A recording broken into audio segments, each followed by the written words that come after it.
An unknown Sunni group has claimed responsibility for a car bomb explosion that has killed at least 22 people in Beirut's southern suburbs. Thursday's explosion struck near a facility used by Hezbollah, the Shia political party and armed group that in recent months has become increasingly and more publicly involved in the conflict in neighboring Syria. At least 290 people were injured in the blast, which occurred between the el-Abed and Roueiss neighbourhoods, an area regarded as the heart of Beirut's Hezbollah territory. The public space is used by Hezbollah to hold neighborhood residents and supporters whenever Hassan Nasrallah, the group's head, delivers a speech. The blast put buildings and cars on fire and sent a column of black smoke over the densely populated area. Hezbollah's television channel showed firemen helping residents trapped in their homes escape the flames, as well as a crowd of people in panic and rage, gathered near the site of the explosion. Terrorism has struck the southern suburbs again,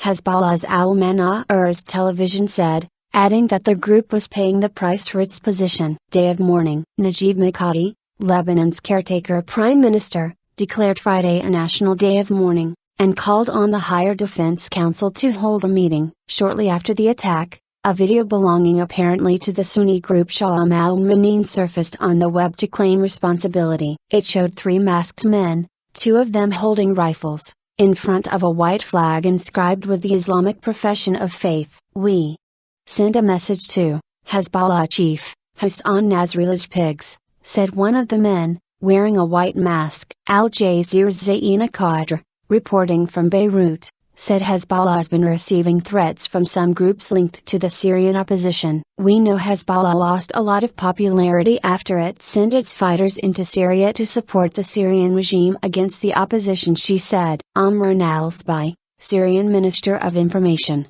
described the attack as a coward act in the service of the Israeli enemy. Syria strongly condemns that terrorist act and offers condolences to the families of victims and hopes quick recovery for the wounded, Sbai said in a statement. Syria conflict spillover. The Free Syrian Army, FSA, the mainstream rebel group fighting against Syrian regime, also condemned the attack. Syria's conflict has spilled over into Lebanon, where there have been outbreaks of fighting reflecting the sectarian divisions emerging in the Syrian war. Lebanon's Sunni Muslims mostly support the rebels in Syria, while Shias have largely supported President Bashar al-Assad, who is part of the minority Alawite sect, an offshoot of Shia Islam. Nasrallah has promised that his group will continue fighting for Assad after it spearheaded the recapture of the strategic town of Qusayr in June. Rami Kauri from the American University of Beirut says the problem with Hezbollah is not the absolute security of its heartland. The problem is that it has become now an open protagonist in two conflicts, one in Lebanon and one in Syria.